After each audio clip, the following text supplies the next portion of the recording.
बेटी बददिल होकर मैके आ गई। बाप ने कहा, तुम्हारे हाथ का खाना खाए बहुत दिन हो गए। आज मेरे लिए एक अंडा और एक आलू उबाल दो और साथ में गरम गरम कॉफ़ी। लेकिन 20 मिनट तक चूल्हे पर रखना। जब तैयार हो जाए तो आलू चेक कर लो, अच्छे से गल कर नरम हो गया है।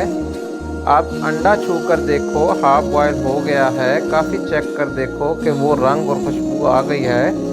बेटी ने चेक करके बताया कि सब परफेक्ट है। बाप ने कहा, देखो तीनों चीज़ों ने गर्म पानी में यकसा वक्त गुजारा और बराबर की तकलीफ बर्दाश्त की। आलू सख्त होता है, इस आजमाइश से गुजर कर नरम हो गया।